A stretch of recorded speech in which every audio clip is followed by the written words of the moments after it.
Okay, 7697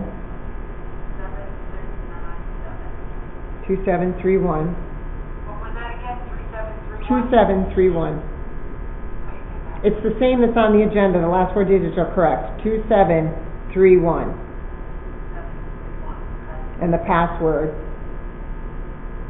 Password 283033. Correct. Correct. Okay.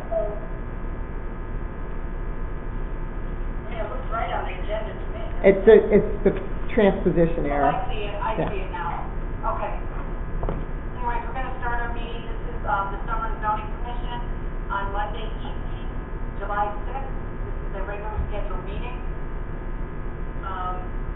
If you're joining our meeting through Zoom, or you can also watch us live, but if you want to participate in the public hearing, I will give you, a meeting ID phone number to call in.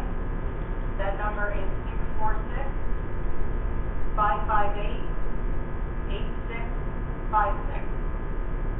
If you're coming in on the computer, the number is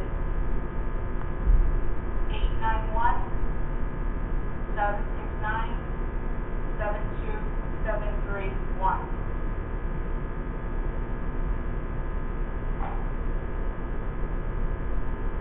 So, I mean, I'm willing to give out a phone number if somebody has a problem and they want to call. Do you want to give a phone number? Other than, It's also live streaming from our website. so Okay. you can go to the summers.gov Summers. website, summersct.gov. summersct.gov, and log in and watch us live there as well. Click on live and recorded meetings from the main main page. So,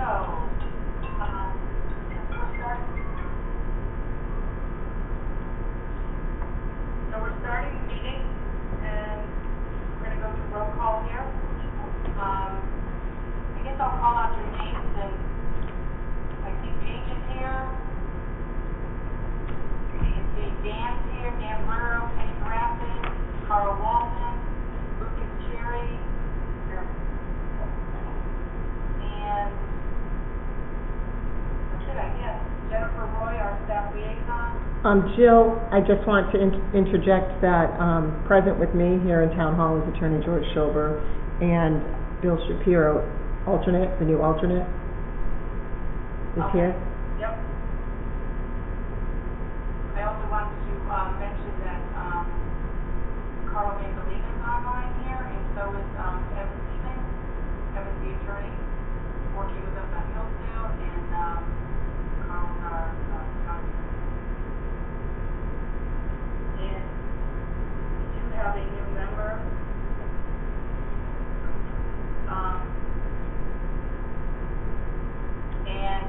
That William Shapiro, he's an alternate, and I don't know, I know he's there at the town hall, but He wasn't sworn in yet by the town clerk, so I would assume that he's here to just sort of observe. Welcome, William, and we look forward to working with you.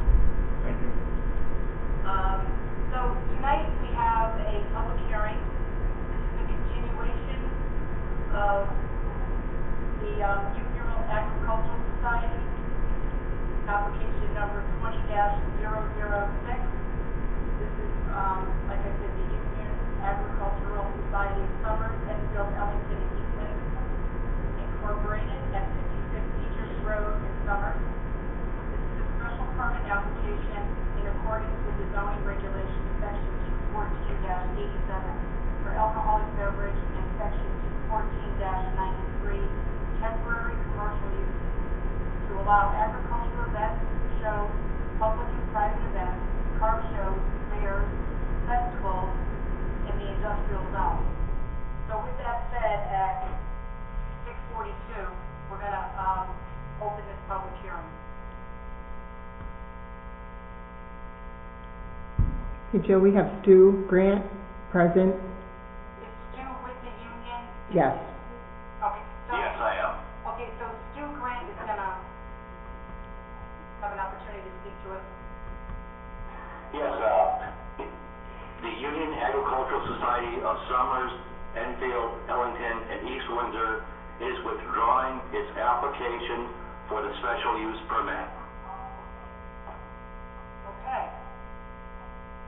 And I did receive late this afternoon in writing, Okay. the request to withdraw the state D So permit. application number 20-006 has been withdrawn as of today. So I think that's gonna end our public hearings, if I'm not correct. Will it? Correct. So we can make a motion to accept the withdrawal and, Mhm. I would like to handle that. oh, You don't have to accept the withdrawal. It moots the public hearing and any, discussion that we might have, so it's just been withdrawn. We can just move on to the next item on the agenda. can we make a motion to close the public hearing?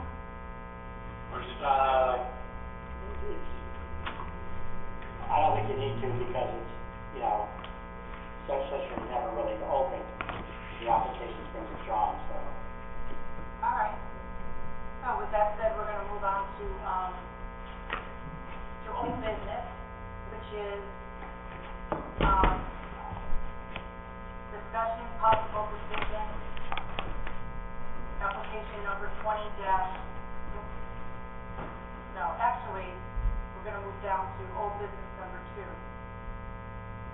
Old business number 1 was the, Union Agricultural Society. So number 2 is application number 19-012, Hillsdale College at 33 East College Street, Hillsdale, Michigan, pursuant to section 21489B3 of the zoning regulations. It's an application seeking a special use permit to allow the operation of a religious institution at 700 Hall Hill Road. I'm gonna read this, there's 4 applications, I'm gonna read them all, and then, should we take them one at a time tonight? We don't need to have 4 separate votes. We can have a discussion about all the applications at one time, but when you go to vote, you're gonna need to, assuming you're gonna act tonight, there's gonna be need to have at least 4, 3 anyway, but probably 4 separate, motions on the floor. Okay. Take them one at a time, but. So I'm gonna read all 4 applications in. So the next one is, application number 19-013, Hillsdale College, 33 East College Street, Hillsdale, Michigan, pursuant to section 214-98B3 of the zoning regulations. The applicant is seeking a special use permit to allow operation of a religious institution at 708 Hall Hill Road, Somers, Connecticut. The next one is application number 19-014, Hillsdale College, 33 East College Street, Hillsdale, Michigan, pursuant to section 214-98B3 of the Somers zoning regulations. Applicant is seeking a special use permit to allow the operation of a religious institution at 732 Hall Hill Road, Somers, Connecticut. Application number 19-015, Hillsdale College, 33 East College Street, Hillsdale, Michigan, pursuant to section 214-98B3 of the zoning regulations. The applicant is seeking a special use permit to allow the operation of a religious institution at 740 Hall Hill Road, Somers, Connecticut. So, from here, we're going to open discussion. And I think Carl, do you want to? Yeah, Carl Mandelita for the record. So I believe each of you should have a 4-page document. I'm not sure what it's entitled.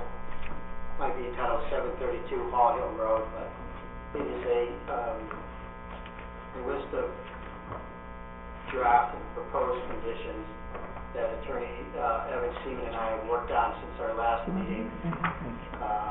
Not intended to be all inclusive. Obviously, if you think of something else,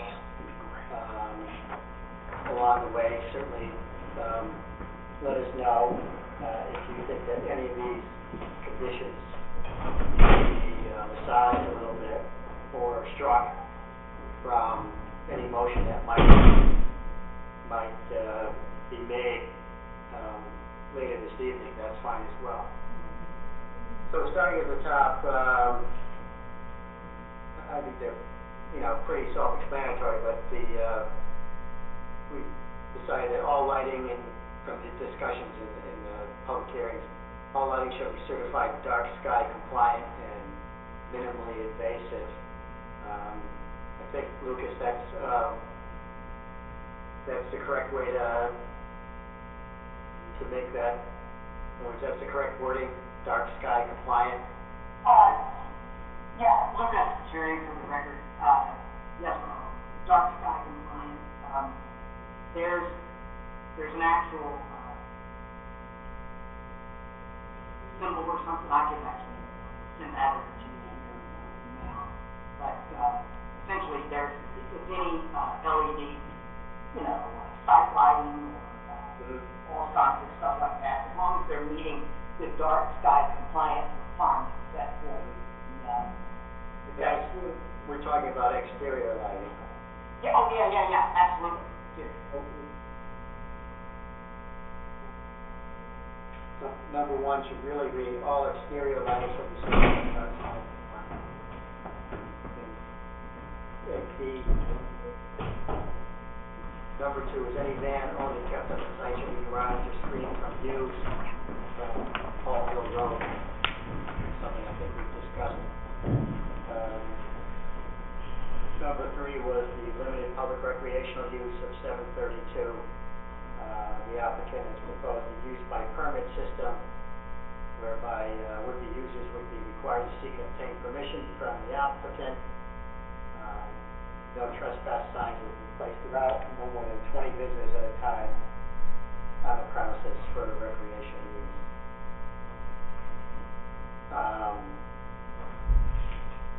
I think, under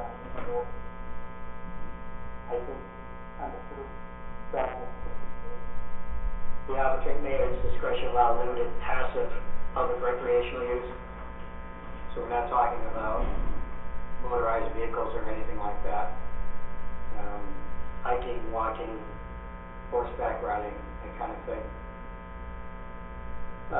Number four is the one that we had a lot of discussion on, so it remains here. You'll have to decide how you want to handle this. We've left it open for the number of events and the number of participants, but the applicant shall be allowed not more than blank events, meetings, and activities of up to blank participants per calendar year, notifying the CEO of such events not later than 60 days prior, with details as to the nature of the event, time, place, security, traffic control, parking, number of participants expected, accommodations including restrooms, details on the use of any tent or other temporary facility, or any other information requested by the CEO.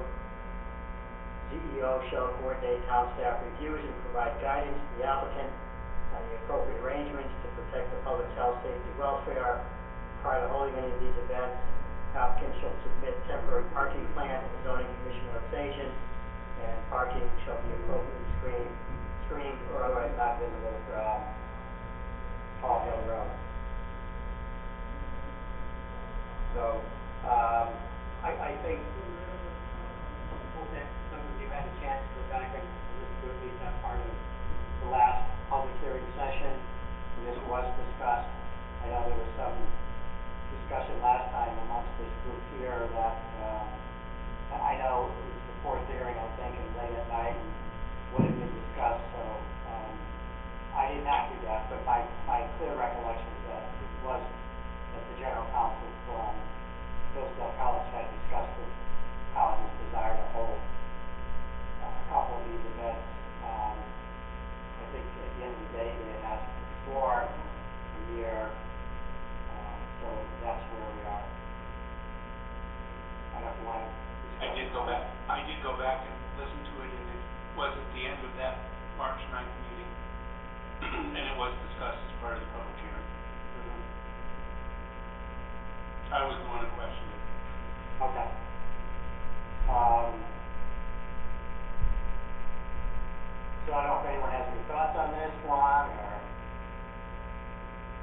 did you just say, Jill Conklin speaking, did you just say that you were looking for 4 of these events, or did I not hear right? No, I think that's what, I think that's what they had asked for, at the meeting, Carl. When you listened to it, was there a specific number? I don't recall if there was a specific number of Yeah. occurrences per year. I Yeah. know that there were some rather large numbers thrown out that I would not find desirable, but that's open for discussion. Yeah. This is Paige Francis speaking. I very specifically remember them saying they're looking for 4 of these very large events per year. This is Jill Conklin speaking.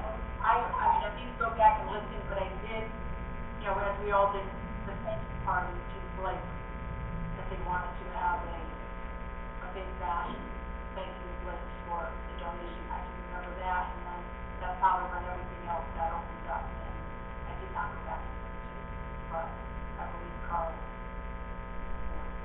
And, Jill, this is, I'm sorry, Mr. Chairman, Mr. Cherry for the record, this would, I guess, be kind of, a question for Carl, Evan, and, Jen. I know we're looking at these,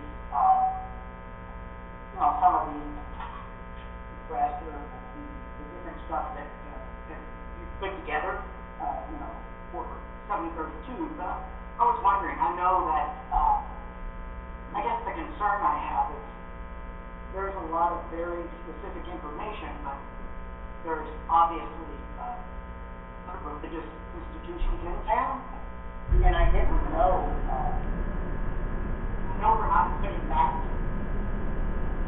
those type of, I don't know what the right word is, you know, I'm not sure if it's the right word, but essentially, you know, they're religious institutions. We only have right now in town, 3 different places. You know, A, A1, B, industrial. But, how, I mean, is this, I guess this is really for the 2 lawyers, but is this, are we going in the right directions by really being so specific with these restrictions, where we have other religious institutions in town that, you know, that's essentially allowed to have, you know, large events without these same type of restrictions. To put it plainly, Carl and Evan, I just want to make sure that we're doing the right thing as a commission, and more importantly, we're not putting ourselves in a position to, you know, experience legal ramifications or something that if we were doing something, obviously, not involved by, you know, accident. For the record, Carl Anthony, I can't say, not knowing, you know, let's just, first of all, I don't know if there was any evidence on the record of what other religious institutions are doing in town, so I want to be careful about discussing that, but, aside from that, you know, whether those applications or those institutions were, approved by special use permits by this commission at some point in the past, whether they're long-standing non-conforming uses, there's too many unknowns to kind of equate those with this situation. So we have to look at this from the perspective of what we know, based upon what's in the record, that this is, although a fairly large piece of land, 80 acres, it is in a, you know, generally, you know, it's in a residential area. There are neighbors, residential neighbors abutting all sides of this property. So, you know, irrespective of what's done other places, you could conceivably regulate these kinds of activities because they come for a special permit and you have the right to protect people's health, safety, welfare, and property So, I don't have a problem. I think one of the issues I think you need to think about is if the Monticello property, for instance, was to remain a residential structure, rather large one, that it would have the same rights of any resident would have in town to hold a wedding or a party in the backyard of their home. They wouldn't need any permits necessarily to do that. They could go on for, quite a long time with music and so on and so forth, like a graduation party or what have you. So I'd be careful, I suppose, in telling this particular use or user or applicant that they shouldn't be allowed to have the same right as any other residential user in town. But I think there is, it's one thing to have a party at your house every Saturday night, a live band. That's different than, having one or two parties a year, graduation parties or what have you, or a wedding in your backyard or something like that. So I think that what's offered here for your discussion would certainly be more restricted or more restrictive than anything you would normally place on any residential homeowner. Okay, yeah, thank you, and that was, obviously, that explanation helps. And, when you had mentioned the evidence, it's just, I know our zoning map is something that all the commissioners are familiar with, and I just know we have religious institutions in town. Obviously, I don't know if we have many with 80 to 100 acres or whatever it may be. Religious institutions that, that are in various types of zones, be it residential, industrial, be it, bordered by an industrial, almost every type of situation. So I'm just wanting to make sure, and I know our intent is, to do what's right and best for, HSW for the people of Summers. But again, I'm just wanting to try to avoid making any type of mistake that would cause legal ramifications. For the record, this is Evan. Thank you. Again, Evan Seaman. I agree with what Attorney Landolina said, and also Commissioner Cherry raises a good point that, this is a unique application in that it involves a large piece of property, and we don't know any specifics about any other religious groups throughout town and whether they do hold events or what that might entail. But I did go back and review the tape today of the last hearing regarding the discussion about these types of events, and the general counsel for the applicant, Hillsdale College, invited this commission to impose reasonable restrictions on its application. So I think that's an important point, where it's not that the commission is just going out of its way in considering this on its own. It's actually been asked by the applicant to look into this, and there was some discussion of that at the last public hearing. And it's my understanding that the reason that the applicant seeks these conditions is because A, it wants an approval, and B, it wants to be a good neighbor. So I think it is completely justified for the commission to look into possible conditions of approval, especially when you have an application like this where it's several properties and there are proposed large events that are proposed, and they're right in the middle of a residential neighborhood. So I think it's completely within the commission's discretion to think about ways to protect public health and safety to the extent necessary. Perfect. Thank you, Evan and Carl. That was helpful. So this is Attorney Landolina again. So assuming that you're thinking about allowing these types of events, and these events would be exclusive, obviously, of the other events we're going to be talking about in a few minutes, the seminars and all the rest of it. Can we come to a consensus as to the number of annual events that they would be allowed, and the maximum number of people that you think would be appropriate? Lucas Cherry for the record. Now, are you asking, this is as the religious applicant, not the homeowner, correct? Because if I understood you correctly, you had just said something, as a residential home, they would have no additional restrictions that any other residential home would have. If I understood you correctly. So we're looking at this from... I'm saying at this stage, again, for the record, Carl Annaline, at this state of residential use, it would be very difficult to impose restrictions like this, but it's not. It's being changed to a religious institutional use. So.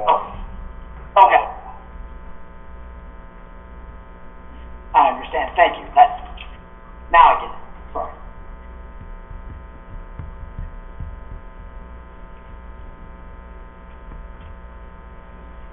This is Paige Rassad speaking. You know, looking over the list of events that they've requested in the memo from March 2nd, you know, we've got a pretty clear idea of what they want to do. It was at the very end, at that last meeting, where they talked about those large, big gala events. But looking through the list of sort of the seminars, the workshops, yeah, the teacher workshops, the continuing ed seminars, even the once-a-year alumni event, which I believe topped out at maybe 100 guests. It seems like that property could handle that kind of activity. Putting aside all those big events, I'm just saying that what they put in that March 2nd memo seemed to be fairly reasonable for the size and grandeur of that beautiful property.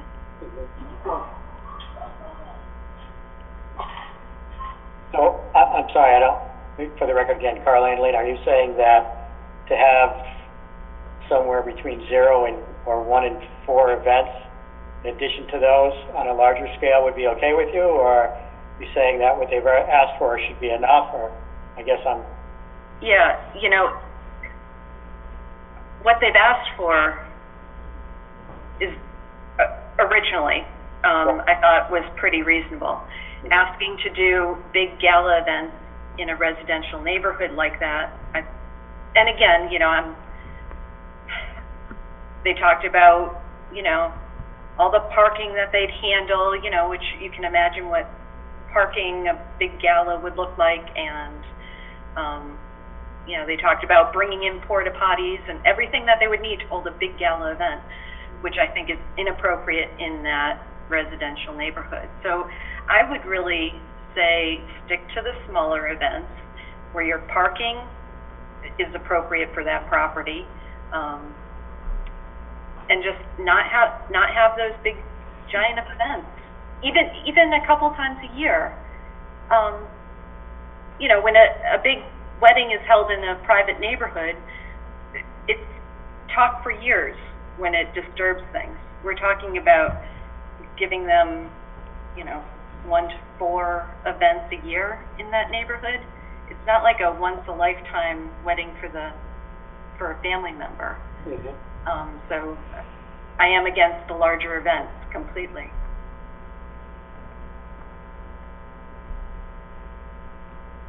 This is Jill Conklin. I'm going to chime in, and looking back through our notes from our last meeting, I think we tallied up, I mean, Carl or somebody can correct me if I'm wrong, I think there was a total of 48 events, 48 days of events, with a maximum of 75 attendees for any one of those events. And, I mean, for me, that's what they asked for. I think I'm okay with that. And also, when it comes to the large events, I'm not really a fan of the large events up there. Just because, you know, it's a special use permit, it's a quiet, large, picturesque neighborhood. A lot of the neighbors came out against this, and, a big event is gonna spill out into the property and parking. The most I would want is their thank you party, which, you know, a one-time event where they come back and ask to have, you know, a mass gathering, or, you know, come back to us if they wanna have a big event at another time. But for me, it's what they asked for, 48 events, 75 attendees to any one of those events, and then a one-time, thank you party. Carl Walton for the record. I concur with what Jill said. I have absolutely no issue with a thank you event for the Blakes, almost no matter what the scope of it is. I think it's deserved. I know in the past that there were events at 700, which were rather large events. They were charity in nature, and there were not really any major issues. And I think this would be much better prepared than some of those that were a little impromptu. But in my view, I think we offer them exactly what they asked us for, by event, by time of year, etc.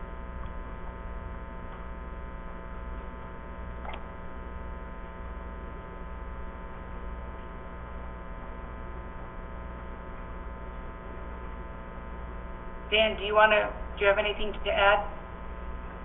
No, that sounds good to me too, what Carl said, you know. We keep it around, what, 75 people? And what would you change the events to, like 48, or what do you think? That the events, instead of the 4? I think they've asked for a total of 48 events when I added them up. Right. It was a total of 48 days, I think. 48 days, correct. This is Paige speaking. I think we could go back to the record, again, to that March 2nd memo, and really make sure that every condition sort of matches what's laid out there.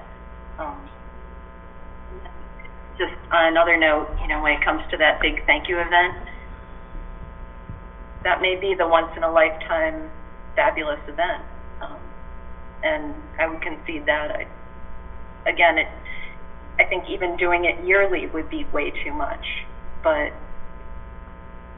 if we had consensus here on the group, that sounds good to me. Thank you, Paige. Is it the,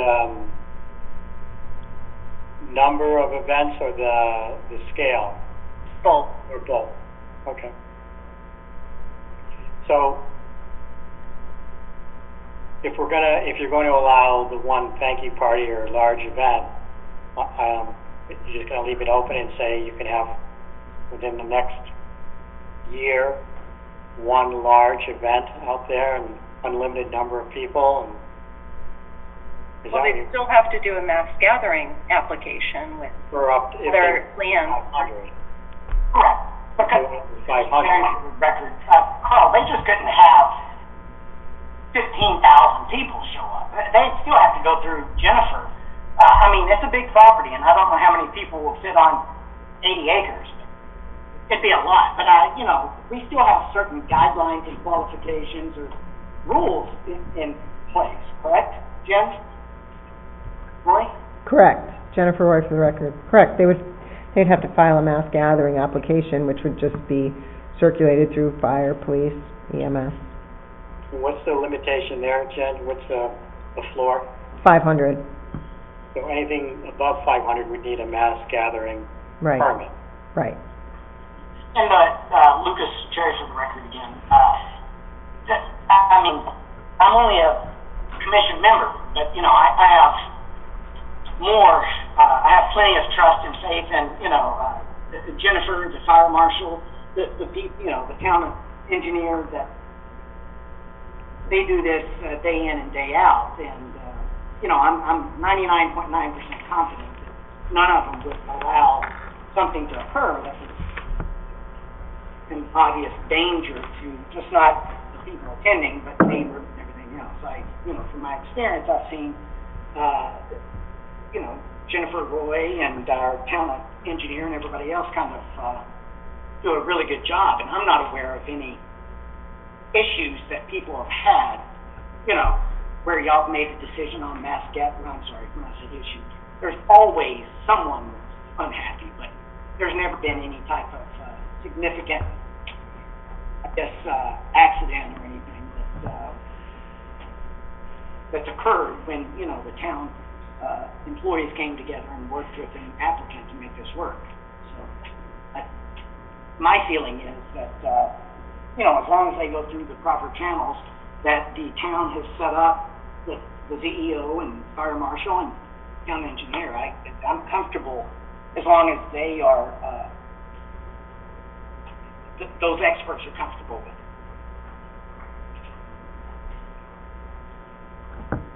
So, again, Carl Landolina, I guess, I'd like to hear Evan's thought on this question. So, if there's not going to be, if we're going to strike this condition, let's say, I don't, for one party, where there was 300, 400, 500, 600 people, I don't know that it would be necessary to put any condition in there.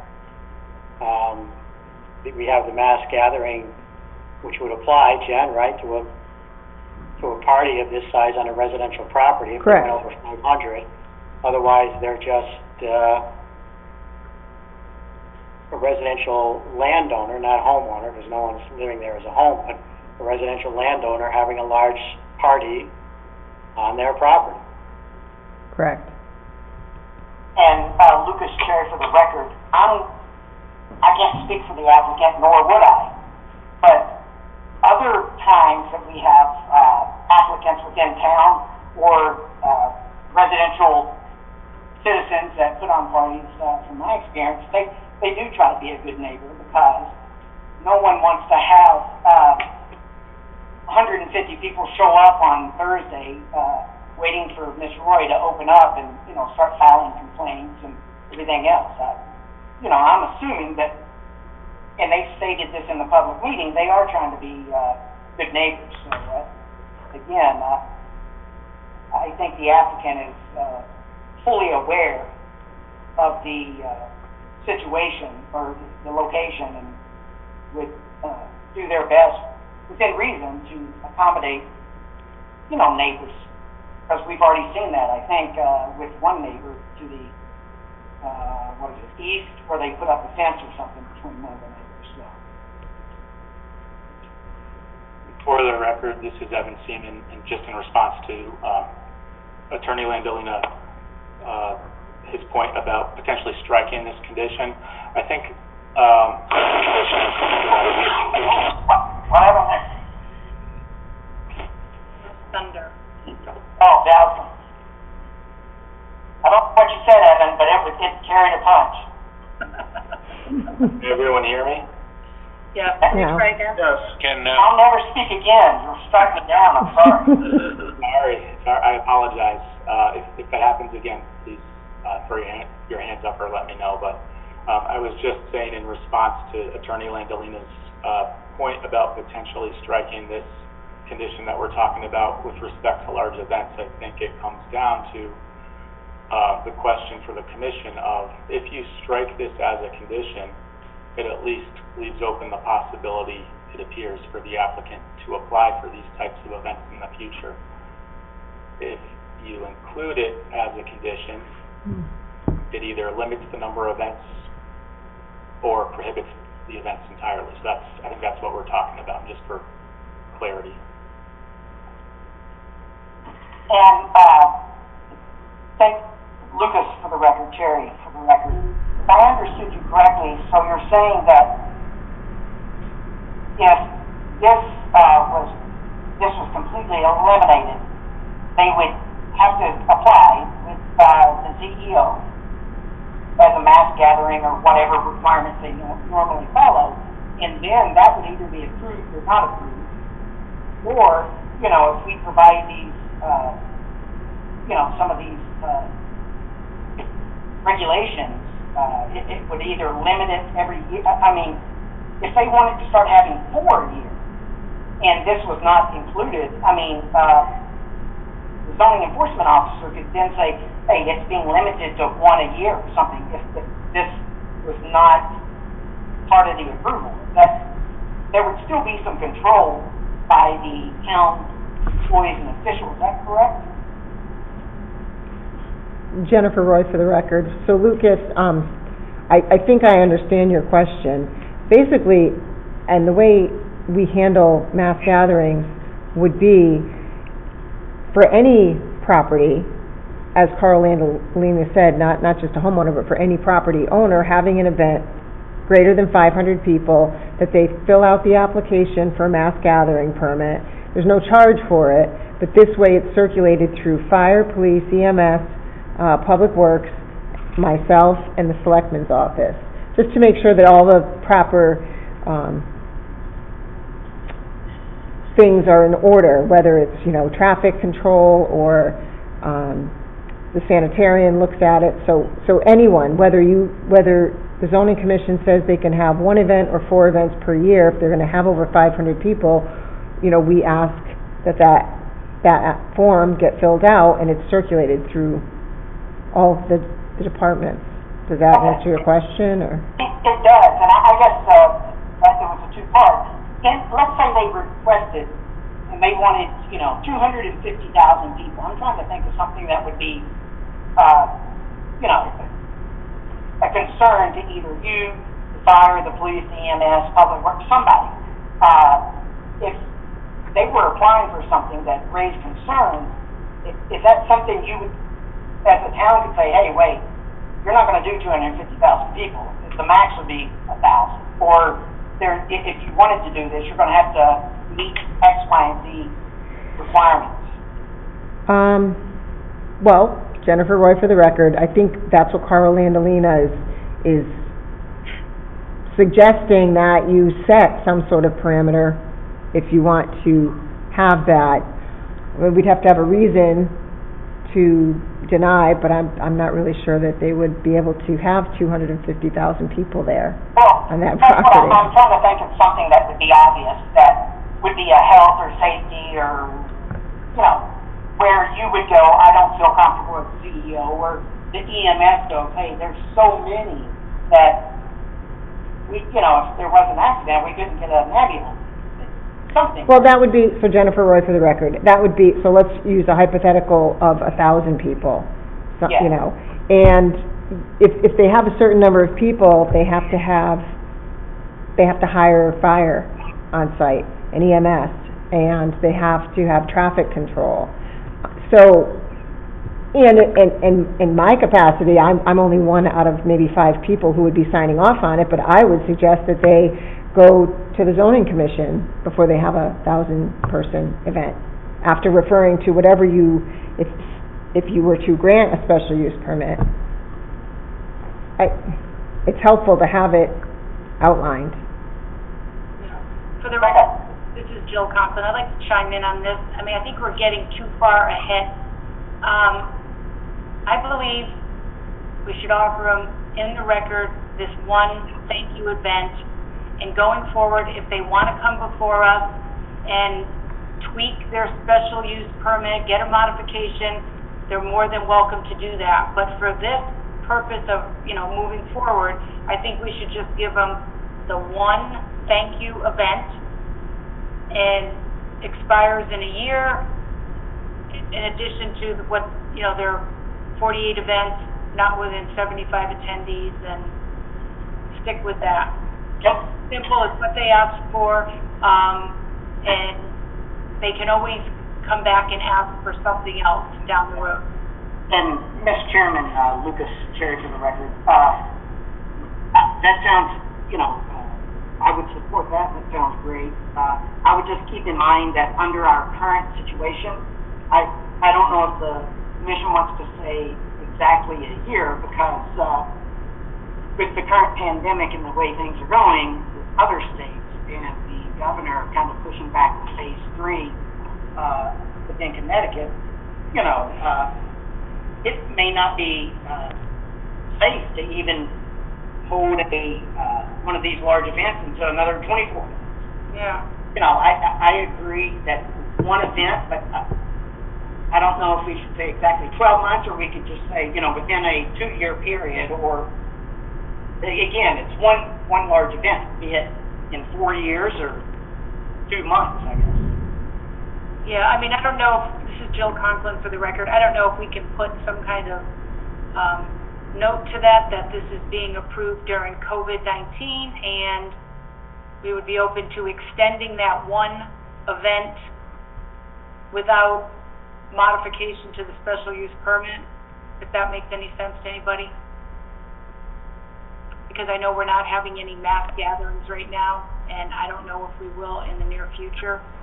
Yeah. I would concur that, I mean, I think Lucas brings up an interesting, Carl Walton for the record, I think Lucas brings up an interesting point in, I would have a hard time saying in the next year, especially given his explanation, but I would also suggest that I don't think that Hillsdale wants to wait too far down the road before they have a thank you.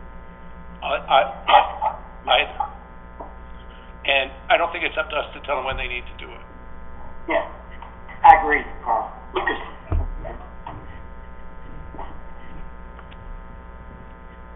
And beyond that, I mean, I think to give them the permit back for the uses that they asked for is appropriate. This is Paige Rassad. When it comes to the thank you event, I know they were not even talking about 500 people. So would it be possible to ask them to go through that process that's in here for, you know, even more than 100 people, you know, or... You mean, like if it'd be a mass gathering permit, but at 100... Forget the mass gathering permit, because that's 500 people or more. I understand that they're just talking about a few hundred people, which is still a lot in that neighborhood. Yeah. So if they only had 300 people, not 500, what would the sort of requirement be that they do all of this with the traffic control and parking and whatnot? You would still... They only have 30 parking spots on the property. Yeah. So it's gonna be a whole thing. Can I interject here, interrupt, whatever? For the record, Carl Angeline. So I've modified the language while you were speaking to read now, the applicant shall be allowed one special large event and shall notify the zoning enforcement officer the event not needed 6 days prior with details as to the nature of the event, time, place, security, traffic control, parking, number of participants expected, accommodations, including restrooms, details on the use of any tent or other temporary facility, or any other information requested by the zoning enforcement officer.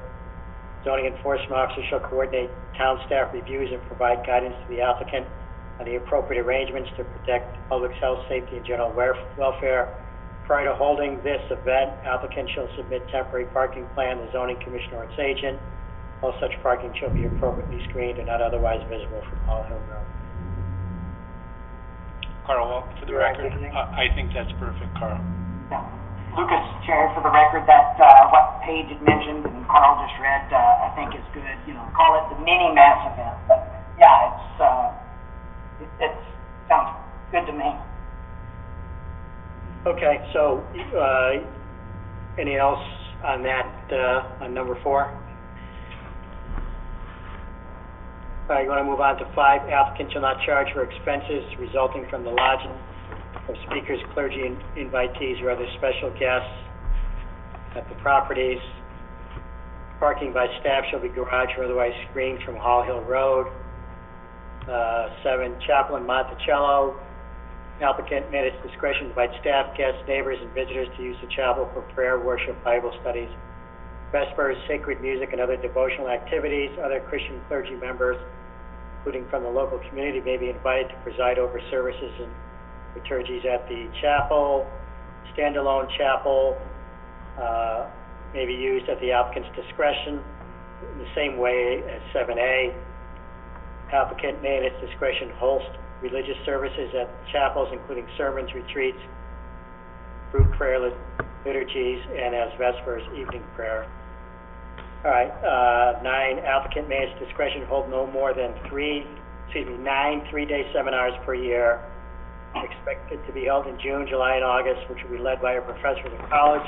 Further, guest lecturer will be attended by guests of the college. Guest attendance is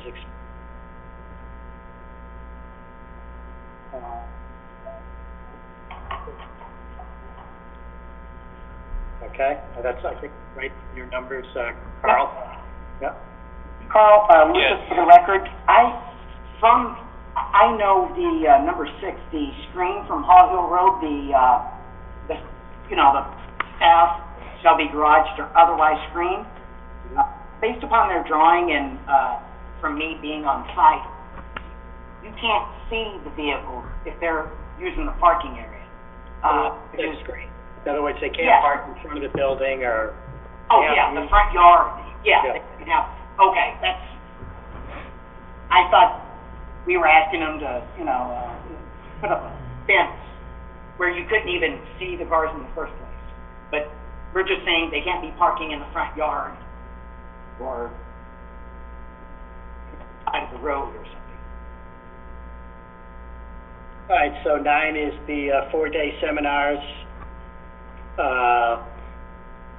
2 4-day seminars expected to occur during fall and spring breaks, led by a professor or guest lecturer.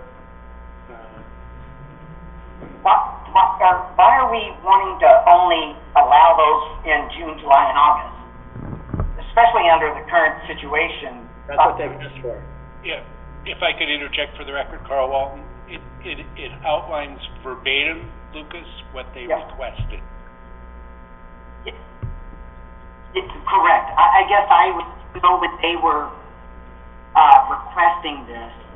I know as a commission together, we were asking, inquiring, and I felt like they were just trying to make it obvious that they're trying to be a good applicant. And again, if that's truly paid, it's going to be June. And something happens and they're like, hey, we'd like to go to September 4th, but again, if they know they only want to do June, July, and August, then yeah, So it said those 4-day seminars shall not exceed 20. The lecture program, 3 a year. Attendance not to exceed 75. Annual admissions event, 1 time a year, limited to 75. Alumni reception, 1 a year, limited to 40. Educational training, 2 a year, up to 30. No trespassing signs. Any event held outdoors shall end by 9 p.m. And the applicant shall submit an annual report to the zoning commission outlining dates and numbers of attendance at each of the above referenced events, so that Jennifer or anyone else in her position will be able to track, and it'll be useful to you if the applicant wants to come back at some point and modify the permit and have a record of what actually transpired, how many people were there, and Jennifer would know if there's been any complaints or that kind of thing. So that's what we have for essentially the Monticello property, which is now the Monticello building and the 80 acres that go along with it. I don't know if anyone has any comments or questions. Lucas, for the record, so that is the 732 Hall Hill Road, correct? that's Monticello, right? Yes, That's what I'm asking you. Yes. Actually, Because the both paperwork have the same address. I'm sorry? The paperwork, that was attached to the emails, they both have 732. Right. So, that would apply, I guess, to 80 or 800, so Okay. the 800 would, to the extent, I think it's merged in, you know, if you were to approve 800, No, there was Jill Conklin, there was 700, 708, 732. and what's the next one where the property was 740. 740. 740, I'm sorry. So, Yeah. 740, the only condition would be that the property would be used in conjunction together with the uses at 732 Hall Hill Road, that it not be Carl separate. Alton, for the record, 740 no longer exists. Correct. That was the little yellow house. 740 was Oh, yeah. added to It's been merged in. 732 and disappeared. So you can either act on the application as submitted, it hasn't been withdrawn, so, then you would approve it.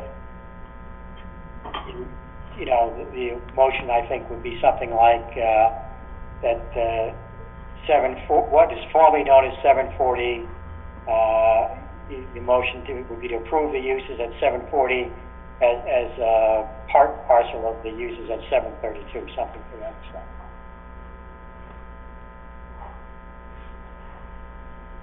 So, is there an interest in voting tonight on these applications? 'Cause what I Carl would- Alton, for the record, I have an interest in at least voting on 732 tonight. I don't know if we need more discussion on the other two properties. Well, we're gonna talk about those in a minute. What I suggest I'd love to vote. is that, either I can, I guess while you're talking, because I think, you know, we could start with the Blake House and work backwards and then talk about Dumas. I can go on, my computer and make these changes and then email them to Jennifer as we speak. Jennifer can go make copies for everybody, and then distribute them. Well, actually, there's nobody in the room, so, I guess I would, Jennifer, could you email me with do you have everyone's personal email address? I do, so I could go up and email you, or you could email it to me and I can forward it to the group, the zoning Why don't I just do group. that? I'll email it to you, in a few minutes. And while we're doing that, we've also taken the liberty of, when I say we, I mean Evan.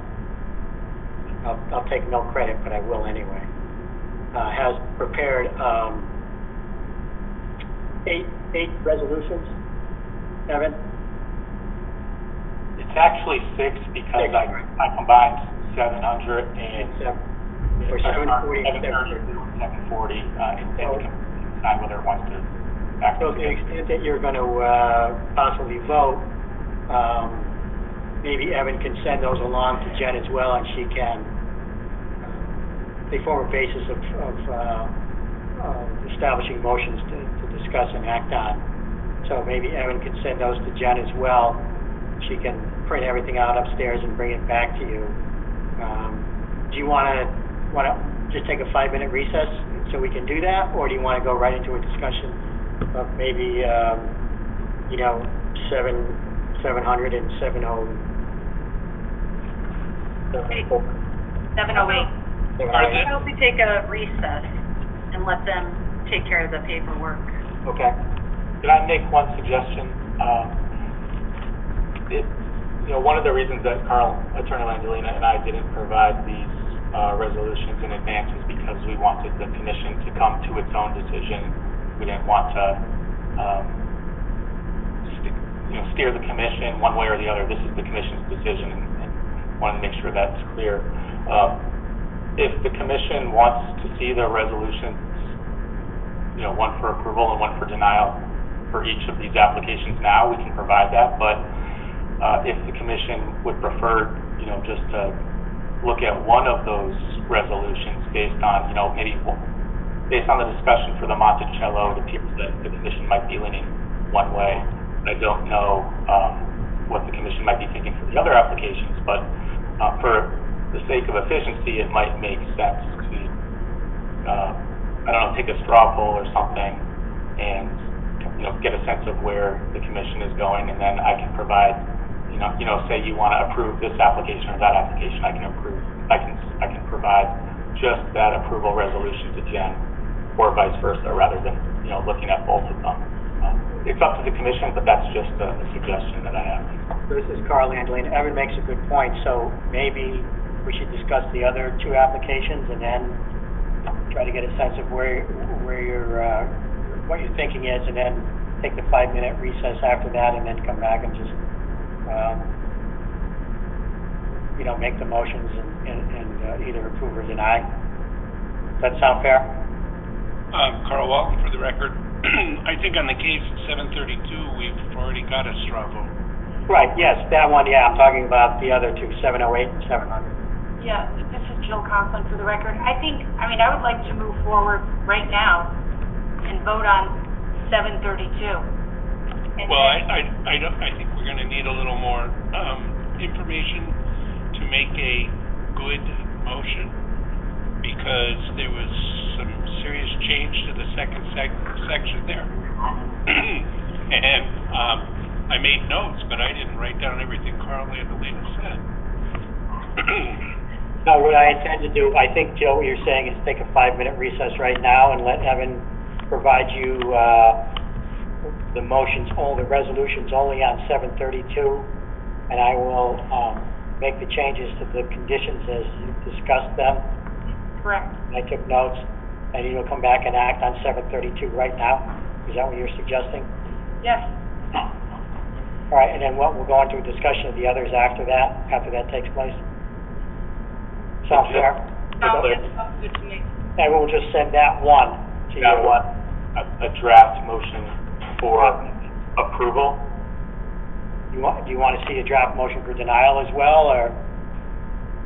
I think on 730, Carl Walton, for the record, I think on 732, the straw comments are in favor of approval, not denial. I would suggest sending them both anyway, just so they're in the record, and they can take a look at them. And while that's happening, I will be modifying, revising the conditions as we discussed, and you can get both of those in front of you in a few minutes. Carl Walton, again, for the record, aren't those conditions going to be part of the motion? Yes, but the motion's coming from Evan, and the conditions are coming from me. Okay.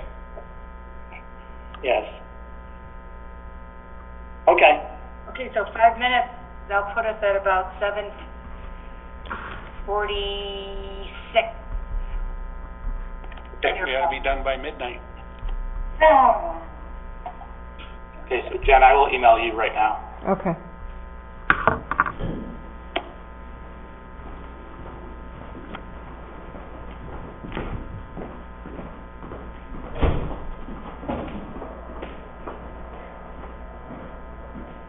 Oh, we're gonna get him turn on the computer?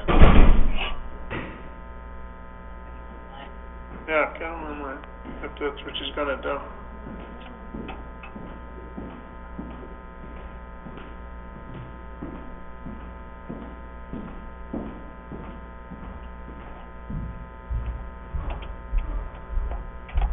We're gonna keyboard. It'll be done. Yeah, bring it 5 minutes break. Okay.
Want something to drink?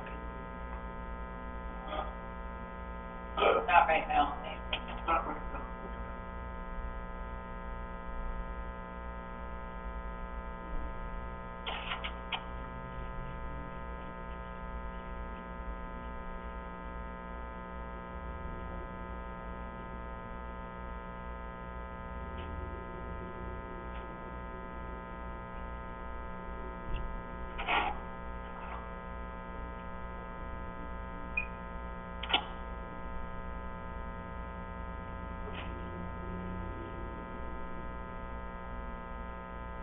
I'll look at the email, nothing has come through yet.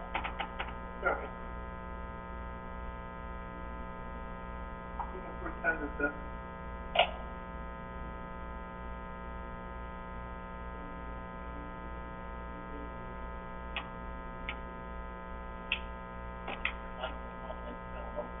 That's okay.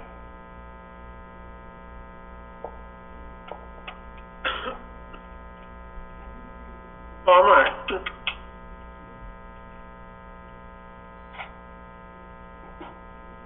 Could you make sure you mute yourself during the recess? Oh, me? I guess I'm muted. Yeah. You're lucky, Carl. I wasn't even dressed for a second. Whew.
Hey, Jill? Yes? Are they back on? No. Oh, okay, because I haven't received any email yet. So I'm dialing in from my phone, from my office. Okay. It's Jen. Yeah, I recognize your voice. Oh, okay. They haven't, looks like Carl's still working. He actually asked us. They're furiously typing. Oh, okay. I just didn't want to not, I think we should mute, because I can see he's not muted. He's asked us all to mute. okay, I'm going to hang up. I don't know how to mute from the phone, so I'll watch the email. Thank you.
So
Jill? Did you get the email? Let me check.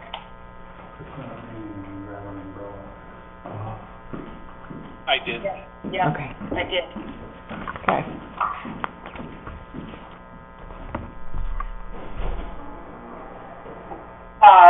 Jennifer, this is, Lucas, and maybe, it could be, I'm just misunderstanding. Hold on a second. Still say seven, I'm sorry. they both say 7:32, is that correct, or? Can you hold on a second? Can you hear me? Yeah, so for the record, Carl, you're gonna have to open up the meeting before you start having any discussion, so come out of recess and... Okay, then I'm not ready unless everybody else is.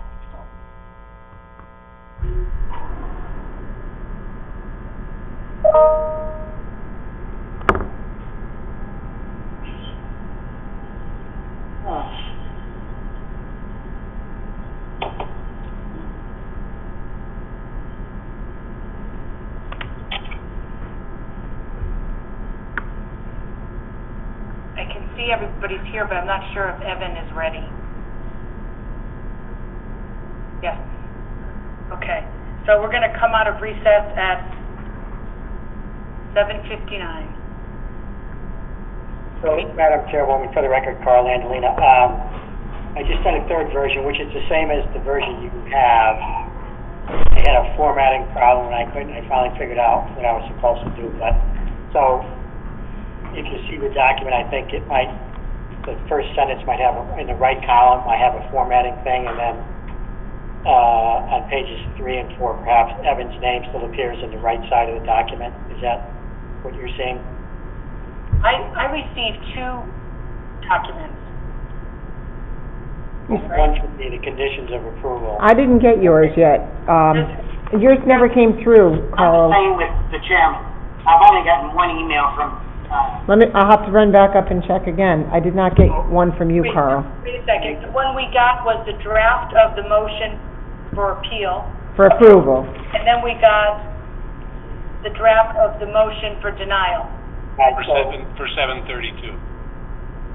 yeah, so I sent, Jen, I sent you maybe, I'll run back up. If you send one to the folks, send the second one, it says, I think it says, I got Evan's. I didn't get yours. Let me go check for it again. Why not? it is. Oh, No. yeah, thank you. use this.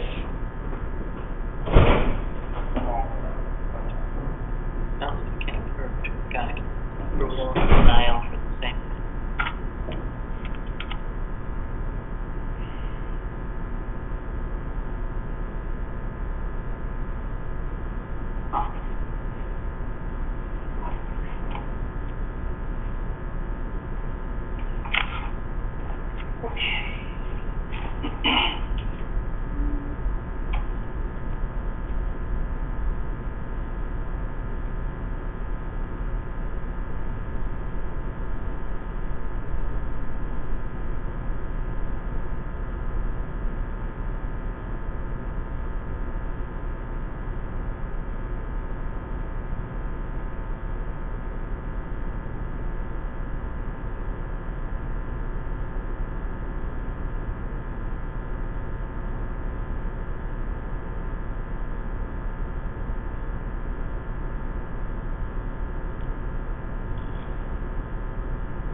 I know that Jen has received it, so you should be getting it in a couple of seconds.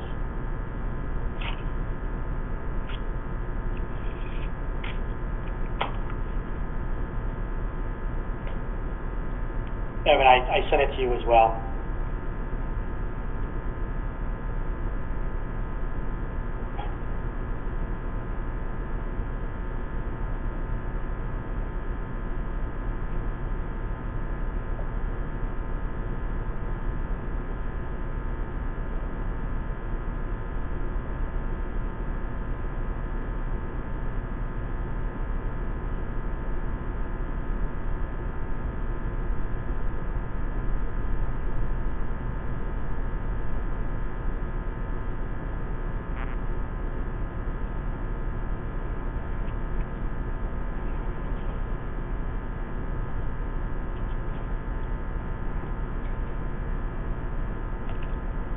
I've received yours, Carl.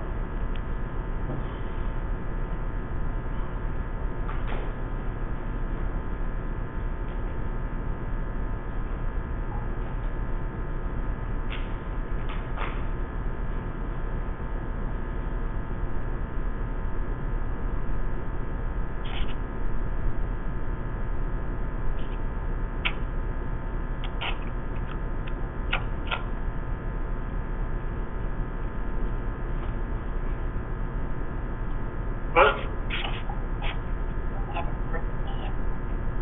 What's this, another one?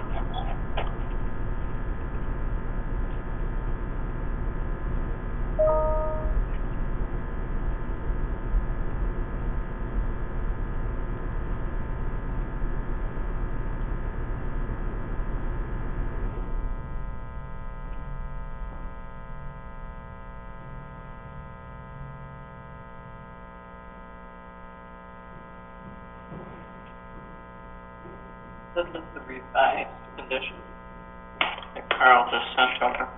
What's this? Those are the motion for approval or denial, depending on which way you want to go. And what's this? This is the condition revised based on what you just discussed. Dan, Hey, Dan, everybody can hear y'all. I don't know if mute yourself when you're speaking to someone outside of the group.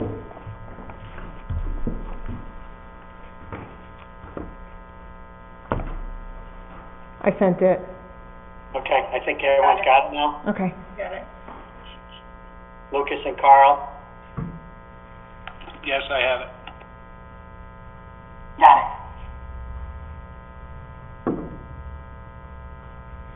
So I don't know if you want Evan to take you through the resolutions, or someone just want to make a motion to approve. Well, I assume there's a motion to approve in there, right, or deny? Mhm. So you could just start reading the findings, and then you would say at the end of whatever Evan's got there, with the following conditions, and then read my conditions or your conditions as you just discussed into the record, and then get a second, and then you can discuss and vote. The one thing I would say, I forgot to make one change in number 3. So I didn't put the word passive in there, so whoever reads the list of conditions should, the applicant may at its discretion allow limited passive public recreational use. So other than that, I think it's what we discussed.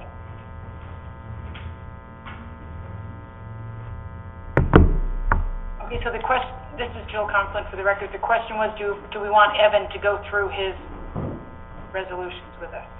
Yeah, or whatever I'd suggest, or just want to start reading them and make a motion to approve or deny based upon whichever resolution you want to adopt. Let's do the most efficient process, my opinion. For the record, this is Evan Seaman. If you want to focus on one of the motions in particular, I can walk you through that. If it's easier for you to, I can try to share my screen. I can't promise I'll do so correctly, or we could just read through them together. Sharing the screen would be great. Let me give that a try.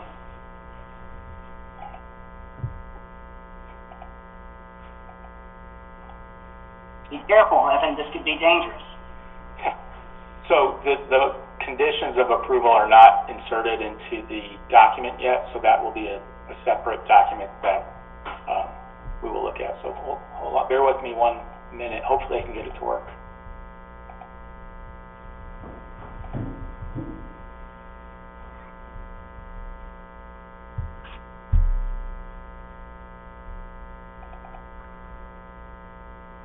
Are you seeing anything? Yes. Okay. All right, so this is a draft motion for approval, and this is a combination of application numbers 19-014 and 19-015 for 732 Hall Hill Road and property that was formerly known as 740 Hall Hill Road, which is now incorporated into 732 Hall Hill Road, and this is the property with the Monticello building on it right now. So, do you want me to just read right through it, and if you have any questions, you can interrupt me or ask for clarification? Is that what would be best for you? Yeah, that sounds like a great idea. Okay. So 19-014 and 19-015 Hillsdale College special use permits to allow operation of a religious institution at 732 Hall Hill Road in property formerly known as 740 Hall Hill Road, now known as 732 Hall Hill Road, pursuant to section 214-98B3 of the Town of Somers zoning regulations, residential A zone. Whereas on or about September 26, 2019, Hillsdale College submitted application number 19-014 for a special permit to allow operation of a religious institution at 732 Hall Hill Road in the residential A zone. Whereas on or about September 26, 2019, Hillsdale College submitted application number 19-015 for a special use permit to allow operation of a religious institution at 740 Hall Hill Road in the residential A zone. Whereas the applicant subsequently merged 740 Hall Hill Road into 732 Hall Hill Road, so that 732 Hall Hill Road now encompasses all real property identified in application numbers 19-014 and 19-015. Whereas the Zoning Commission held public hearings on December 2nd, 2019, January 6th, 2020, February 3, 2020, and March 9th, 2020, and received all evidence as required by law. Whereas the applicant proposes to operate components of the Blake Center for Faith and Freedom in the existing Monticello building and grounds located at 732 Hall Hill Road. Whereas the applicant's proposed Blake Center for Faith and Freedom at 732 Hall Hill Road would include various events and activities. Can everyone hear me?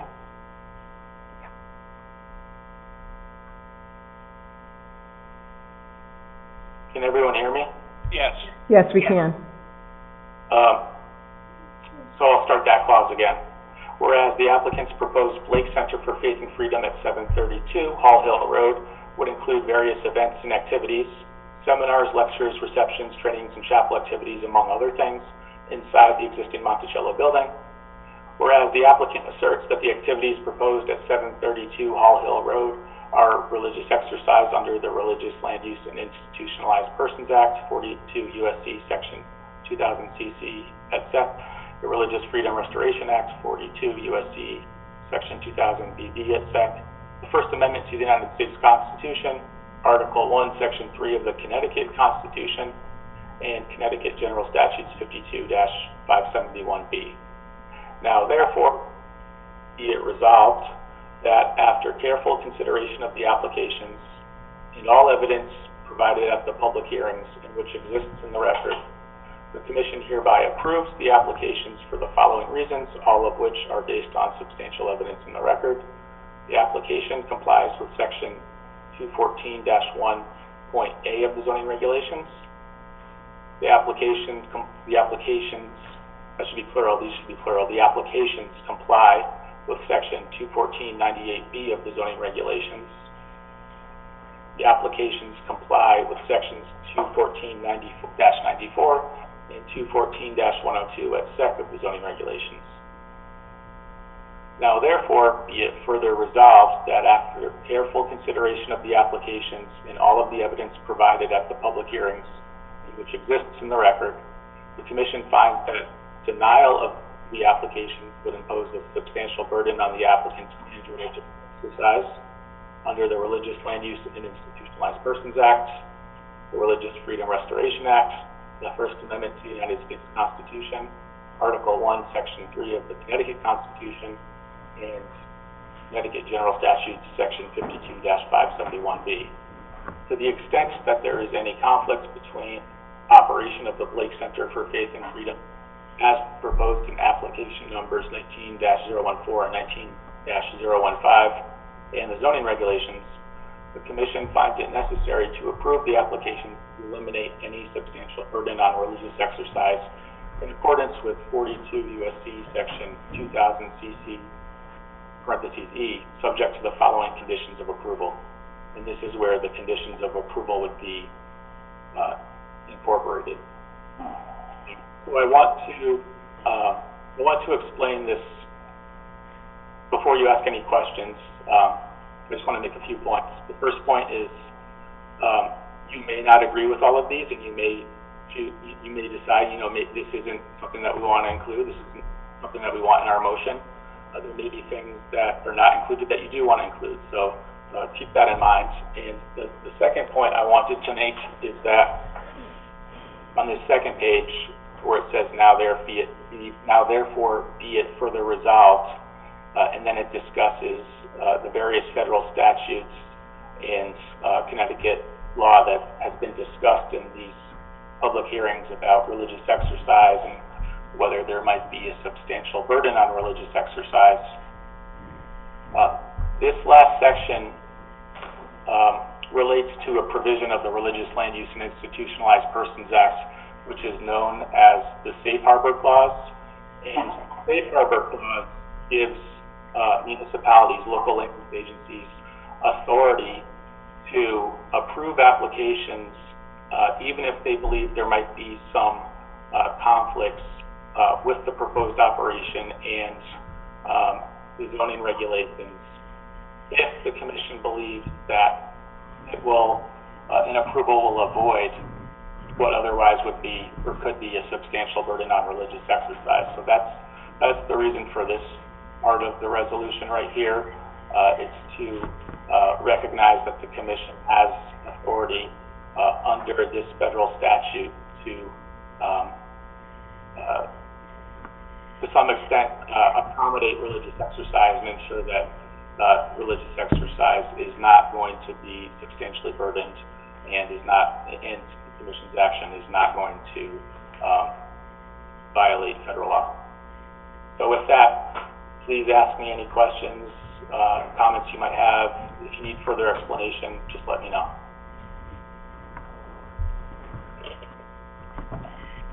Carl Walton for the record. I have no questions about that.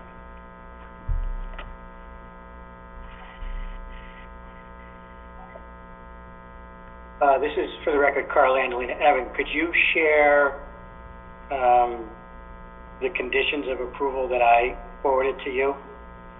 Sure, let me try that. Hold on 1 second.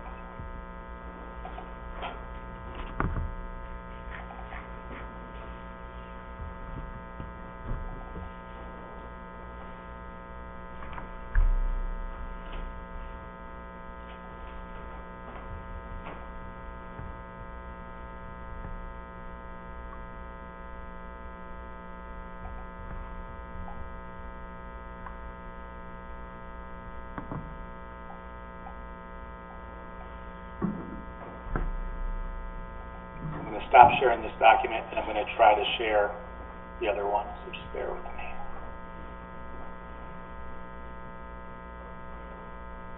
Is this skill included, or is this an add-on?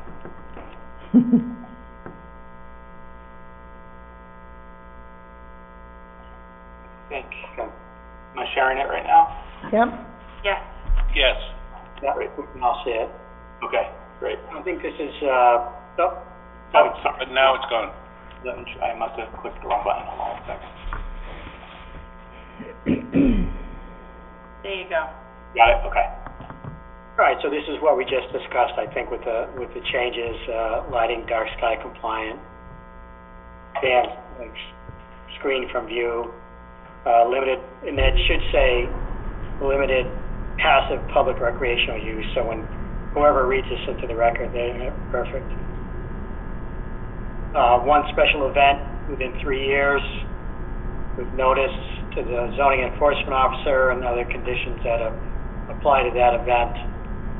Temporary parking plan.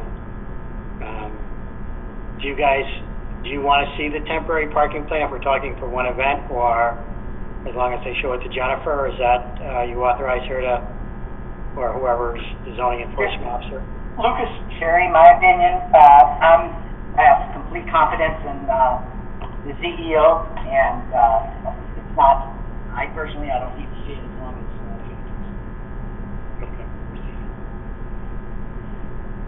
and I think the rest of them are pretty much as discussed in terms of the limitations on numbers. And these come, I think Carl Walton can confirm that these come right from his review of the applications, and that he had prepared a document last time. Carl Walton, for the record, yes, I can confirm that. Went through your compilation comparing to the document that I made, which I made from the actual record of the meetings and from documents that were given to us by the applicant.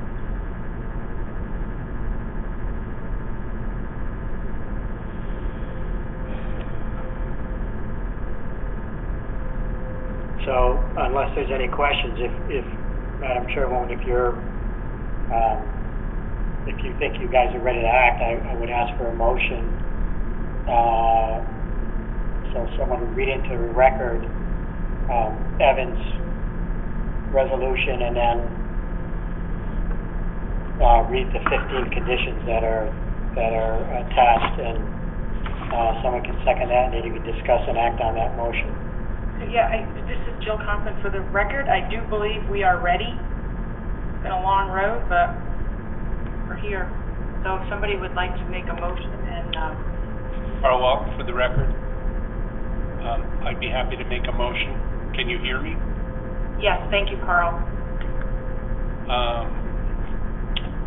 On applications 19-014 and 19-015, Hillsdale College special use permits to allow the operation of a religious institution at 732 Hall Hill Road and property formerly known as 740 Hall Hill Road, now known as 732 Hall Hill Road, pursuant to Section 214-98B3 of the Summer Zoning Regulations, Residential A Zone. Whereas on or about September 26, 2019, Hillsdale College submitted an application number 19-014 for a special use permit to allow operation of a religious institution at 732 Hall Hill Road in the Residential A Zone. Whereas on or about September 26, 2019, Hillsdale College submitted application number 19-015 for a special use permit to allow operation of a religious institution at 740 Hall Hill Road in the Residential A Zone. Whereas the applicant subsequently merged 740 Hall Hill Road into 732 Hall Hill Road, so that 732 Hall Hill Road now encompasses all real property identified in the application number 19-014 and 19-015. Whereas the Zoning Commission held public hearings on December 2nd, 2019, January 6th, 2020, February 3rd, 2020, and March 9th, 2020, and received all evidence as required by law. Whereas the applicant proposes to operate components of the Blake Center for Faith and Freedom in the existing Monticello building and grounds located at 732 Hall Hill Road. Whereas the applicant proposed Blake Center for Faith and Freedom at 732 Hall Hill Road would include various events and activities, seminars, lectures, receptions, trainings, and chapel activities, among other things, inside the existing Monticello building. Whereas the applicant asserts that the activities proposed at 732 Hall Hill Road are religious exercise under the Religious Land Use and Institutionalized Persons Act, 42 U.S.C. 2000 CC et sec, the Religious Freedom Restoration Act, 42 U.S.C. 2000 BB et sec, the First Amendment to the United States Constitution, Article 1, Section 3 of the Connecticut Constitution and the Connecticut General Statutes, 52-571B. Now, therefore, be it resolved that after careful consideration of the applications and all evidence provided at the public hearings, and which exists in the record, the Commission hereby approves the application for the following reasons, all of which are based on substantial evidence in the record. Number one, the application complies with Section 214-1A of the zoning regulations. Number two, the application complies with Section 214-98B of the zoning regulations. Item number three, the application complies with Sections 214-94 and 214-102 et sec of the zoning regulations. Now, therefore, be it further resolved that after careful consideration of the application and all evidence provided at the public hearings, and which exists in the record, the Commission finds that denial of the application would impose substantial burden on the applicant's claim religious exercise under the Religious Land Use and Institutionalized Persons Act, 42 U.S.C. 2000 CC et sec. The Religious Freedom Restoration Act, 42 U.S.C. 2000 BB et sec. The First Amendment to the United States Constitution, Article 1, Section 3 of the Connecticut Constitution, and the Connecticut General Statutes, 52-571B. To the extent that there is any conflict between operations at the Blake Center for Faith and Freedom as proposed in the applications numbered 19-014 and 19-015 and the zoning regulations, the Commission finds it necessary to approve the applications to eliminate any substantial burden on the religious exercise in accordance with 42 U.S.C. Section 2000 CC parentheses E, subject to the following conditions of approval.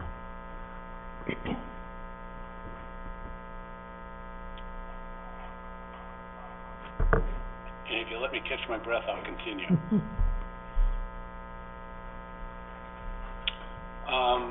All exterior lighting shall be certified dark sky compliant and shall be minimally invasive. Any van owned and kept on the site shall be garaged or screened from view from Hall Hill Road.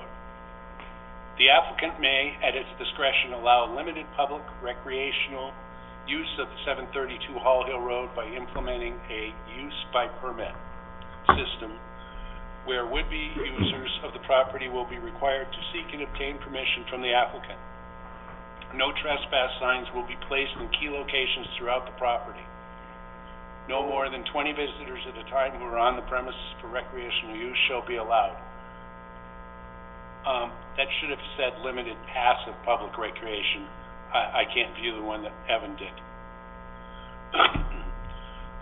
Item 4, the applicant shall be allowed one special event at the property to be held within 3 years of the date of disapproval, and shall notify the zoning enforcement officer of the event not later than 60 days prior, with details as to the nature of the event, time, place, security, traffic control, parking, number of participants expected, accommodations including restrooms, details on the use of any tent or temporary facility or any other information requested by the zoning enforcement officer.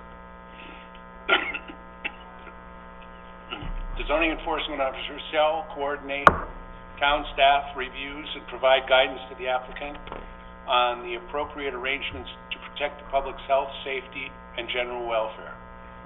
Prior to holding this event, the applicant shall submit temporary parking plan to the zoning commission or its agent. All such parking shall be appropriately screened or not otherwise visible from Hall Hill Road. The applicant shall not charge for expenses resulting from the lodging of speakers, clergy, invitees, or other special guests at the properties. Parking by the staff shall be garaged or otherwise screened from Hall Hill Road. Number 7, the chapel in the Monticello building. A, the applicant may at its discretion invite staff, guests, neighbors, and visitors to use the chapel for prayer, worship, Bible studies, vespers, sacred music, and other devotional activities. Other Christian clergy members, including from the local community, may be invited to preside over the services and liturgies at the chapel. Standalone chapel, formerly on 700 Hall Hill Road, now a part of 732 Hall Hill Road with Monticello. The applicant may at its discretion use this chapel as it uses the indoor Monticello chapel. The applicant may at its discretion host religious services at the chapels, including sermons, retreats, group prayer, liturgies, such as vespers or evening prayer. Continuing education seminars. The applicant may at its discretion hold no more than 9 3-day seminars per year, which seminars are expected to be held in June, July, and August, and will be led by a professor of the college or guest lecturer and be attended by guests of the college. Guest attendance at such programs shall be limited to 50. B, the applicant may at its discretion hold no more than 2 4-day seminars per year, which seminars are expected to occur during the college's fall and spring breaks. Will be led by a professor of the college or other guest lecturer and would be attended by select alumni of the college online courses. Guest seminar attendance shall be limited to 20 persons. Number 10, a lecture program. The applicant may at its own discretion host speakers for lectures, holding no more than 3 such lectures in the year. Lectures are expected to be scheduled for weekday evenings or weekend afternoons or evenings. Attendance at such programs is expected not to exceed 75. Annual admissions event. The applicant may at its discretion hold 1 annual admissions reception for the prospective students and their parents. Guest attendance is limited to 75. Annual local alumni reception. The applicant may at its discretion hold 1 annual local alumni reception. Guest attendance is limited to 40. Education training. The applicant may at its discretion host 2 training sessions in the summer months for regional boards, heads of school, and teachers of K through 12 public, charter, and other private schools. Training sessions are limited to 30 educators per training session. The applicant shall install additional landscaping, relocate pathways, erect a fence, and post no trespassing signs. Any event held outdoors should end by 9 p.m. The applicant shall submit an annual report to the Zoning Commission outlining the dates and number of and attendance at each of the above referenced events. That's all I got. Thank you, Carl. So Carl made a motion. That was a long one. Well done, Carl. Is there I'll something? second that motion. Lucas, did you second that motion? Yes, I did. Okay. So let's take a vote. Discussion? Or discussion, sorry. Any further discussion?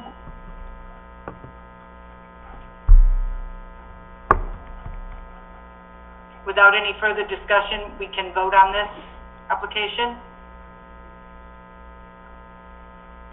All those in favor of the application? Aye. Carl Walton, aye. Kate Rasted, aye. Lucas Cherry, aye.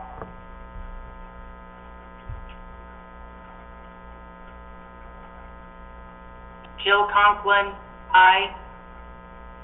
Dan, you're gonna unmute yourself and vote?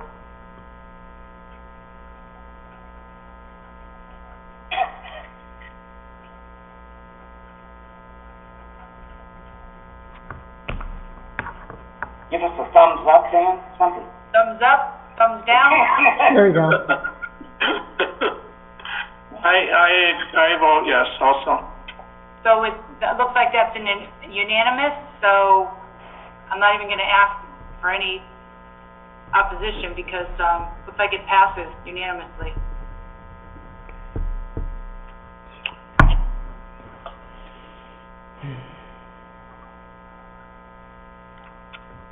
Madam Chairwoman, for the record, Carl Landley, do you want to move on to the other two, applications? Because of the time, I mean, I'm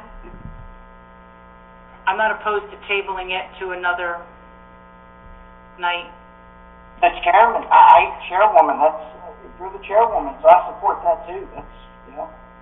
I mean, does anybody else want to chime in? I mean, I know this took, you know, almost 2 hours, so I don't know if everyone wants to stay on another hour and a half. It's 8:30. Carl Walton, for the record, I would move that we, table further discussion on this for tonight and take it up at another meeting. I second that. Thank you for that motion, Carl. Thank you, Lucas, for seconding that. All in favor of that motion? Aye.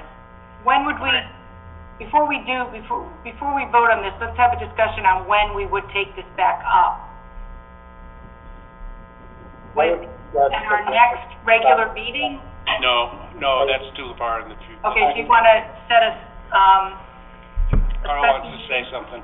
I should schedule a special meeting as soon as possible. Yes, I agree. So let's look at our calendar. I mean, what do we have for next week? The 13th, Monday the 13th, 14th, Tuesday? Monday works for me. How much time do we need now during the pandemic to do this, schedule a meeting like this? Yeah, do we need 10 days, Jennifer? It's no public hearing, it's just, regular meeting, you need 24 hours notice. Right. Okay, about just the wanted to second make sure before we went down that road. This is Jill Conklin for the record, but this isn't a regular scheduled meeting. This would be a special meeting. Right, you just still need 24 hours. Okay. Not a public hearing, just a special meeting. Okay, so let's do it for, next Monday, July 13th at 6:30, if you want to add that into your motion. I make a motion that we continue, this meeting on Monday, July 13th at 6:30 p.m. The meeting or applications number 19-012 and 19-013? Sure. Okay, yeah. Yeah, so I'll second that. Thank you, Dan. Discussion, could I interject something here? Yes. There's another matter which I think, we should discuss on the 13th, so your motion shouldn't be limited to these two applications, because I'm gonna wanna add something to the agenda, and since it's a special meeting, we can't do that, so, I'll talk to Jen about it and get something else on the agenda. Another pending matter. Not pending before you, but, it will be very soon, I believe. Okay. Okay. So we'll leave the agenda open. Yes. Yeah. Okay, so Carl made a motion and Dan seconded it for a continuation on July 13th at 6:30. That's next Monday. Special meeting. All in favor? Aye. Aye. Aye. Aye. Okay, so I think next on our agenda is minutes approval. Is that correct? I don't have it in front of me.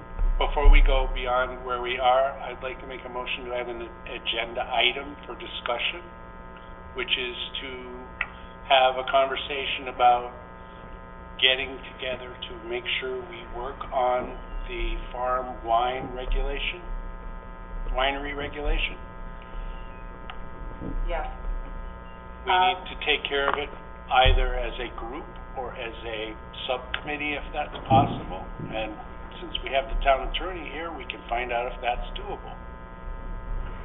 Okay, this is Jill Conklin for the record. I talked to somebody, but they said if we have a special subcommittee, we also have to have minutes and post our Absolutely, correct? I wouldn't propose that we do anything behind any scenes. No, yeah, so, The record, Carl Antolino, the subcommittee consisting of a fewer number of this group to work on any specific project is still a public agency under FOI and would require, public access, agendas. Absolutely, Carl. And minutes and all of that, yes. Yeah. And when you say subcommittee, I mean, there's what, four of us? Five There's of us? 5 of us, well, and an alternate. Okay. 6, 5, 6. What do you have in mind? Well, I think, Not the second, to the point that we can have a discussion, which I'm not sure if we can. so first of all, for the record, I'm sorry to interrupt, but Carl Antolino, so if you'd like to add this to tonight's meeting to discuss it, then I suggest Carl make a motion to add an agenda to the item, which I think add an item to the agenda for a discussion of forming a possible subcommittee relative to the vineyard or whatever you call the regulations. Get a second, get that approved by a 2/3 vote, a 3/4 vote, and then you can start discussing it. So moved. we have a second on that motion? I'll second that. Lucas Cherry for the record. Thank you, Lucas, for that second. All in favor of adding, the discussion of, vineyards, wineries, and distilleries to the agenda tonight? Aye. Aye. Aye. Aye. Was that an aye page? Yes? So moved. Lucas, in getting to your question, we all have a wealth of information that I put together for a discussion, that you can refer to if you'd like to submit your version of any of the 3 proposed regulations. I think it would be best if we do them separately and do one for farm winery, one for farm brewery, and one for farm distillery, because then it's not blurred. And what was the last one, Carl? Did you say, farm? Distillery, Okay. all 3 are allowed under the Connecticut state statutes, Right. and within a 30-mile or so distance of here, all are represented. Okay. We should look at each one as a separate entity, or you want to? No, I think we need 3 separate amendments to our regulations to Oh, okay. do it right. Yeah, okay. Yep. And if we want to take them out of order and do farm winery first, we can. Okay. But And I'm just curious, we this may need, be a legal question. When you say farm winery, should we just be doing winery, or will the farm start creating issues for actual farms? You know what I'm saying? I don't. all I can tell you, Lucas, is the original idea behind this was to give people who have property currently in agricultural use Yep. an agricultural alternative, which may keep it in agricultural use, as opposed to having it become a subdivision, office park, whatever. Yeah, I agree. Yeah, that's absolutely. I think there should be a distinction between a farm winery and a winery. Okay. Yep. This is Jill Conklin for the record. So, do we have a, what am I gonna say? It's getting late.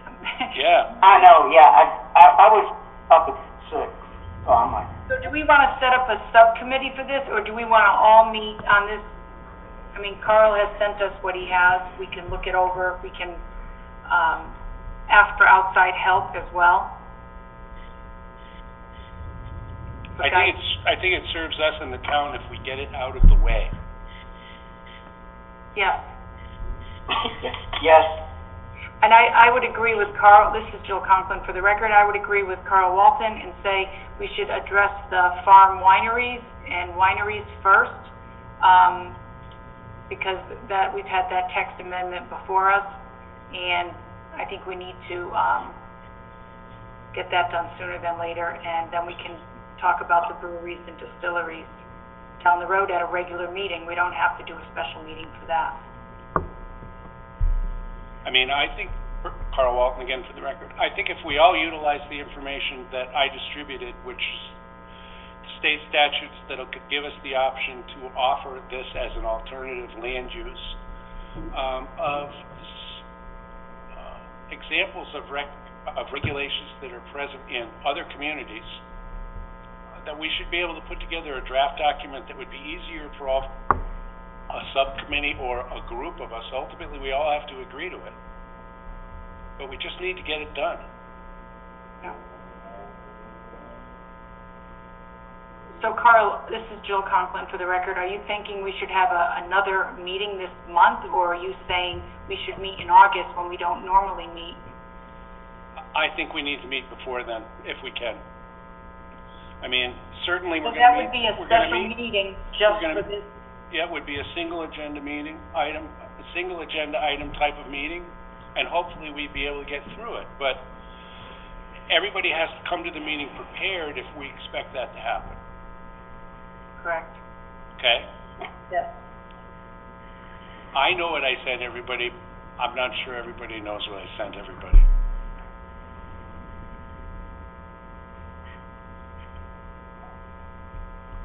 Maybe we should this is Jill Conklin for the record. I think Jennifer has everything Carl sent. She sent it to everybody. Everybody did receive it from Jennifer. So maybe we could just resend that email out and, put it fresh on everybody's, inbox, and then... And my suggestion, Carl Walton for the record again, my suggestion would be that we pay attention to just the farm winery part of it. I mean, that's a pending issue. Yeah, I agree. Yeah. I agree as well. So, when would we have this next meeting? I'm open, not the 15th. Okay? I can't do it the 22nd, and I can't do it the 24th. I'll make myself available, obviously, under the pandemic. I'm not traveling, out of state or anything, so I can make it work on my end, whatever works with other, commission members. Do you want to this is Jill Conklin for the record, do you want to stick with Mondays, or do you want to entertain a different night? Mondays? I think Mondays are easy for everybody. Can we do the 20th? We can do the 20th. That's the next open one. Yep, I can. Joe can. Jennifer can't. No, I mean, I'm trying to schedule some time off, but I can't. I mean, I've been meeting every week for the past month and a half between ZBA and zoning, so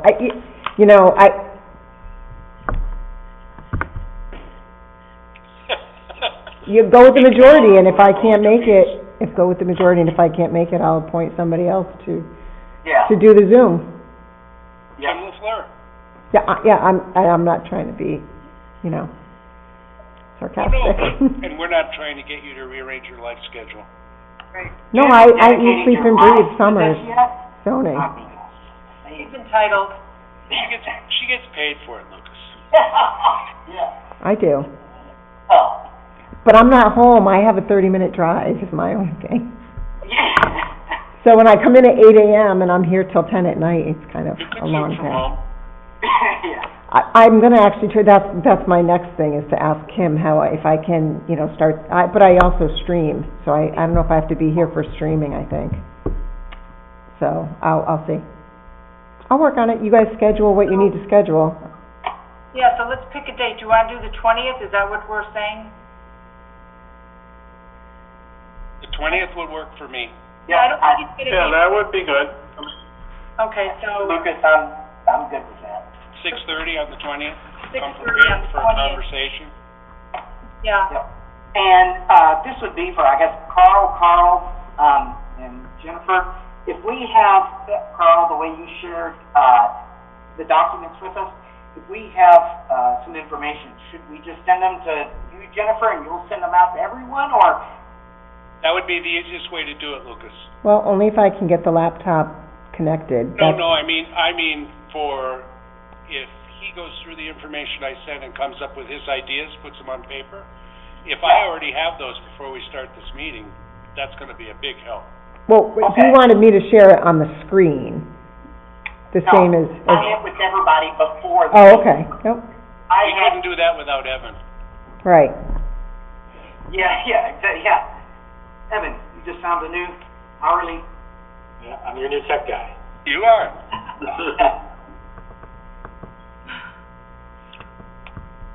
Okay, so we make a motion for the 20th?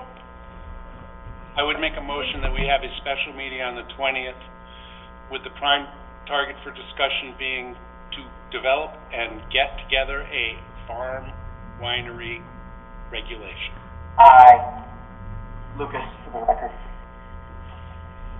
Lucas second, did Lucas second? I think he's slap happy now. I'll second that also. Okay, so Lucas second, that any further discussion? All those in favor of meeting on the 20th at 6:30 for the discussion of the wines, farm to wine? Aye. Aye, so moved. I think we have minutes approval too tonight. I'm gonna, jump off, I don't. Okay. Thanks, Carl. A minute. Oh, no, you can't miss this. Yeah, you would wanna leave? Oh, come on. Still in the office, so. Yeah, all right, good night, everyone. Good night, Carl, thank you. Our office is in your house. Good night, Evan. Good night. Good night, thank you, Evan. Good night, Carl, thank you very much. You're welcome. So, You move fast. I can't find my agenda now, but anyway. Hang on, Minutes Madam approval. Chairwoman, Lucas, for the record, since you're looking this up, I just wanted to bring it to your attention. Co-chair, all the other commission members, I know that over the years we've had pretty, some intense, opinions shared from the public to the commission members, but, and this, I guess, would be for the zoning enforcement officer. When we get, public, starting to get on the verge of being abusive, with language or, sort of intimidation, is there any way that can be addressed? Lucas, are you asking me? Well, I didn't know if it would be you, Jennifer, Carl. Lucas, if you're referring to what happened at the end of the last meeting, it's water over the dam. Yeah. I don't know what would benefit from a further discussion about it. No, I'm saying in the future, that's not the only time, and I just know that, all of us, volunteer, and none of us, Well, we've been accused of all sorts of stuff, and I can say for a fact that, again, if Carl Walton, for the record, Lucas, if that bothers you, I'm sorry that it bothers you, but it's gonna happen. Yeah, I guess, It's a thankless job to be a volunteer, Lucas. Everybody thinks they can do it better than us. but I guess They're not breaking down the door to volunteer, though. I absolutely, these people that get all upset and, I wanna say, hey, step up and volunteer, but they're only available. Did we, vote on the Yeah, minutes? but this discussion is not good. Yeah, the meeting is still being streamed and recorded, This meeting and is still a meeting. did we, Yeah, so. did we vote on the minutes? For the record, not to cut you off, Lucas, but Yeah. we're gonna move on to minutes approval, and, I have the minutes dates if you need them, Joe. yeah, I see them now, so Oh, you found it? we have minutes approval, we have a lot of them. Yeah. We've been just Yeah, putting them off, but we have May 4th, May 11th, May May 18th, 18th. all 2020, and then Yep. we have June 1st, June 15th, and June 22nd. I would make a motion to approve the minutes from May 4th, 11th, and 18th as submitted. I'll second that. So Carl made a motion to approve the May 2020 three meetings, the 4th, the 11th, and 18th, and Dan seconded that. All in favor of approving the minutes as written? Aye. Aye. Any opposed? Okay, so those minutes are approved as written. On the matter of the minutes of June 1st, 15th, and 22nd, 2020, I also make a motion to approve those as submitted. I'll second that. Dan second Carl's motion to approve the minutes of June 1st, 15th, and 22nd, 2020. Approve those, minutes as written. All in favor? Aye. Aye. Aye. Aye. Aye. So moved. Last on our agenda. Motion to adjourn. Adjournment. Carl's made a motion to adjourn. Second. Dan seconded. All in favor? Aye. Aye. You're adjourning at 8:53. Thank you. Thank you all. Have a good night. Do I-